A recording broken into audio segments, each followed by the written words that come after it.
Hi friends, Vinees വേൾഡിലേക്ക് എല്ലാവർക്കും സ്വാഗതം. ഈ ചാനൽ സബ്സ്ക്രൈബ് ചെയ്യാത്ത ആരെങ്കിലും ഉണ്ടെങ്കിൽ ഒന്ന് സബ്സ്ക്രൈബ് ചെയ്ത് ബെൽ ബട്ടണും കൂടി ഒന്ന് എനേബിൾ ചെയ്യണം. എന്നാൽ മാത്രമേ ഞാനിടുന്ന എല്ലാ വീഡിയോസിൻ്റെയും നോട്ടിഫിക്കേഷൻ നിങ്ങൾക്ക് കറക്റ്റായി ലഭിക്കുകയുള്ളൂ. ഇന്ന് നമ്മളിവിടെ ഉണ്ടാക്കാൻ പോകുന്നത് ബ്രെഡ് പുഡിംഗ് ആണ്. അതിനായിട്ട് ഒരു 8 സ്ലൈസ് ബ്രെഡ് എടുത്ത് വെച്ചിട്ടുണ്ട്. 2 ടേബിൾ സ്പൂൺ കസ്റ്റർഡ് പൗഡർ എടുത്ത് വെച്ചിട്ടുണ്ട്. 1/4 കപ്പ് പഞ്ചസാര, അത് കാരമലൈസ് ചെയ്യാൻ വേണ്ടിയാണ്. 1/2 കപ്പ് പഞ്ചസാര, അത് പുഡിങ്ങിലിടാൻ വേണ്ടി. 1/2 ലിറ്റർ പാല്. ഇനി നമുക്ക് പഞ്ചസാര കഴിച്ചു കൊടുക്കാം. അതിനായിട്ട് 1/4 കപ്പ് പഞ്ചസാര എടുത്ത് വെച്ചിട്ടുണ്ടല്ലോ, അത് ഒരു പാനിലേക്ക് ഇട്ട് കൊടുക്കാം. മീഡിയം ഫ്ലെയിമിൽ അല്ലെങ്കിൽ ലോ ഫ്ലെയിമിൽ വെച്ചിട്ടാണ് നമ്മൾ പഞ്ചസാര കരിക്കുന്നത്. ഇത് കരിഞ്ഞ് വരാൻ തുടങ്ങിയിട്ടുണ്ട്. നമുക്കിത് ഇളക്കി കൊടുക്കാം. നന്നായിട്ട് മെൽറ്റ് ആവണവരെ ഇങ്ങനെ ഇളക്കി കൊടുക്കണം. നമുക്ക് ഈ സമയം കുറച്ച് വെള്ളം അടപ്പത്തേക്ക് വെക്കാം. ഇതിലേക്ക് ഒഴിച്ചു കൊടുക്കാൻ വേണ്ടിയാണത്. നമ്മൾ പച്ചവെള്ളമാണ് ഒഴിച്ചു കൊടുക്കണമെങ്കിൽ ഭയങ്കര പൊട്ടിത്തെറിയായിരിക്കും. ഇനി നമുക്കിത് തിളച്ച് വന്നിട്ട് നമുക്ക് ഇതിലേക്ക് ഒഴിച്ചു കൊടുക്കാം. ഈ വെള്ളം ഒഴിച്ചു കൊടുക്കുന്നത് ഇത് ക്രിസ്റ്റലായി പോവും, ഇങ്ങനെ മെൽറ്റായി അത് തണുത്ത് കഴിഞ്ഞാൽ. അങ്ങനെ ആവാതിരിക്കാൻ വേണ്ടിയാണ് നമ്മൾ ഈ വെള്ളം ഒഴിച്ചു കൊടുക്കുന്നത്. ഇനി ഇതിൻ്റെ കളറ് കുറച്ചുകൂടി ഒരു കളറ് മാറുമ്പോൾ നമുക്കിത് എടുക്കാം. കുറേ കരിഞ്ഞു പോരുത്. ഇതാണ് ഇതിൻ്റെ കൺസിസ്റ്റൻസി, കളറും. ഇനി ഇത് നമ്മൾ റെഡിയാക്കി വെച്ചേക്കണം പാനിലേക്ക് ഒഴിച്ചു കൊടുക്കുകയാണ്. നന്നായിട്ട് ചുറ്റിച്ച് കൊടുക്കുക, എല്ലായിടത്തും ആക്കി കൊടുക്കുക. ഇനി നമ്മൾ എടുത്തു വെച്ചേക്കണ ആ 8 സ്ലൈസ് ബ്രെഡും നമുക്കൊന്ന് പൊടിച്ചെടുക്കണം. അതിനായിട്ട് ഒരു മിക്സിയുടെ ജാറിലേക്കൊന്ന് 4 ആക്കി പൊടിച്ചിട്ട് കൊടുക്കുക. വലിയ ജാറാണെങ്കിൽ എല്ലാം കൂടി ഒരുമിച്ച് പൊടിക്കാൻ പറ്റും. അപ്പോൾ ഇനി പൊടിഞ്ഞില്ലെങ്കിൽ ആദ്യം 4 പൊടിച്ചിട്ട് അതിൻ്റെ പുറകെ ഓരോന്നോരോന്നിങ്ങനെ ഇട്ട് കൊടുത്താലും മതി. ഒറ്റയടിക്ക് പൊടിച്ചെടുക്കാൻ പറ്റും. ഇപ്പോൾ പൊടിച്ചെടുത്തിട്ടുണ്ട്. ഈ ബ്രെഡിൻ്റെ സൈഡൊന്നും കട്ട് ചെയ്ത് കളയേണ്ട ആവശ്യമില്ല.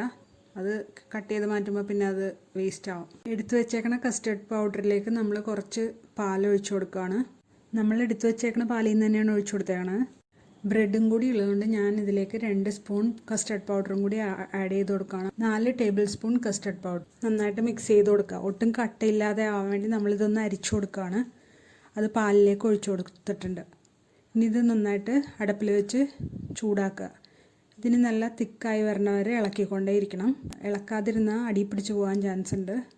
ഇനി ഇത് നന്നായിട്ട് കുക്കായി നല്ല തിക്കായിട്ട് വരും. വേകുമ്പോൾ നന്നായിട്ട് തിക്കായിട്ട് വരും. അതുവരെ നമുക്ക് ഇങ്ങനെ ഇളക്കിക്കൊണ്ടിരിക്കണം. അതിലേക്ക് 1/2 കപ്പ് പഞ്ചസാര എടുത്ത് വെച്ചിട്ടുണ്ടായല്ലോ, അതും കൂടി ഇട്ട് കൊടുക്കുകയാണ്. ഇനി നല്ല തിക്കായിട്ട് ഇപ്പോൾ വന്നിട്ടുണ്ട്. ഇപ്പോൾ കൺസിസ്റ്റൻസി കണ്ടോ, നല്ല തിക്കായിട്ടിരിക്കുന്നു. ഇതിലേക്ക് നമ്മൾ അടിച്ചു വെച്ചേക്കണം ബ്രെഡ് കുറേശ്ശെയായി ഇട്ട് കൊടുക്കുകയാണ്.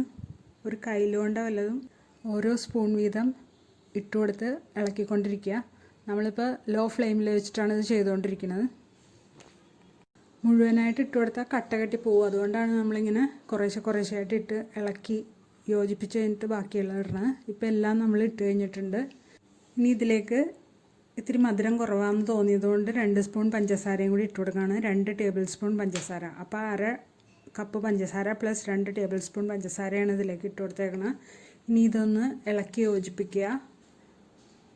നന്നായിട്ടൊന്ന് കുറുകി വരണവരെ വെയിറ്റ് ചെയ്യുക. ഒരു 5 മിനിറ്റ് അല്ലെങ്കിൽ 7 മിനിറ്റൊക്കെ മതിയാവും. ലോ ഫ്ലെയിമിലിട്ടാണ് നമ്മൾ ചെയ്യണത്. ഇനി ഒരു പാത്രം അടപ്പത്ത് വെച്ചിട്ട് അതിൻ്റെ ഉള്ളിലേക്ക് ഉപ്പിട്ടിട്ട് അതിൻ്റെ മീതെ വേറൊരു പരന്ന പാത്രം വെച്ചിട്ട് ചൂടാക്കാൻ വെച്ചിട്ടുണ്ട്. ഇനി നമ്മൾ ഈ ഉണ്ടാക്കിയ പുഡിങ്ങിൻ്റെ മിക്സ് നമ്മൾ റെഡിയാക്കി വെച്ചേക്കണം ആ പാത്രത്തിലേക്ക് ഒഴിച്ചു കൊടുക്കുകയാണ്. എന്നിട്ടൊന്ന് ലെവൽ ചെയ്ത് കൊടുക്കുകയാണ്. ഇനി ഒന്ന് തട്ടി കൊടുക്കുക. എയർ ബബിൾസ് ഉണ്ടെങ്കിൽ പോകാൻ വേണ്ടിയാണ് 3 പ്രാവശ്യം ഒന്ന് തട്ടി കൊടുക്കുക. ഇപ്പം നമുക്കിത് വേണമെങ്കിൽ ആവി കയറ്റിയും എടുക്കാം. മുകളിൽ അലൂമിനിയം ഫോയിൽ വെച്ച് കവർ ചെയ്യണം. ഇപ്പോൾ അത് ഇല്ലാത്തതുകൊണ്ടാണ് ഞാനിപ്പോൾ ബേക്ക് ചെയ്ത് എടുക്കുന്നത്. നിങ്ങൾക്ക് അലൂമിനിയം ഫോയിൽ ഉണ്ടെങ്കിൽ അത് മുകളിൽ കവർ ചെയ്ത് വെച്ചിട്ട് ആവി കയറ്റാം. അതിൽ കവർ ചെയ്യണത് എന്തിനാണെന്ന് വെച്ചാൽ അതിലുള്ള ആവി വെള്ളം വീഴാതിരിക്കാൻ വേണ്ടിയാണ്. നമ്മൾ ഇഡ്ഡലിയും ഇടിയപ്പവും ഒക്കെ ആവി കയറ്റി എടുക്കണ പോലെ ഇരിക്കും. ടേസ്റ്റ് കുറയും, പിന്നെ പെട്ടെന്ന് ചീത്തയും പോവും. നമ്മൾ 10 മിനിറ്റ് പ്രീ ഹീറ്റ് ചെയ്ത പാത്രത്തിലേക്കാണ് വെച്ച് കൊടുത്തിരുന്നത്. നമ്മളൊരു 15 മിനിറ്റ് ബേക്ക് ചെയ്തിട്ടുണ്ട്. പ്രീ ഹീറ്റ് ചെയ്യുമ്പോൾ ഫുള്ളായിട്ട് വെക്കണം ഫ്ലെയിം. അത് കഴിഞ്ഞ് തുടങ്ങി ലോ ഫ്ലെയിമിലാണ് വെക്കേണ്ടത്. ഇത് വെച്ച് കഴിഞ്ഞിട്ട് ലോ ഫ്ലെയിം ആക്കണം. എന്നിട്ട് നമ്മളതെടുത്തിട്ട് ആറിക്കഴിഞ്ഞപ്പോൾ ഫ്രിഡ്ജിലേക്ക് എടുത്ത് വെച്ചു. ഡീമോൾഡ് ചെയ്യുകയാണ്. ഞാൻ പിറ്റേ ദിവസമാണ് ഡീമോൾഡ് ചെയ്തത്. നിങ്ങൾക്കൊരു 2 മണിക്കൂറൊക്കെ കഴിയുമ്പോൾ ഡീമോൾഡ് ചെയ്യാം. ഇപ്പോൾ ഇത് നന്നായിട്ട് വന്നിട്ടുണ്ട്.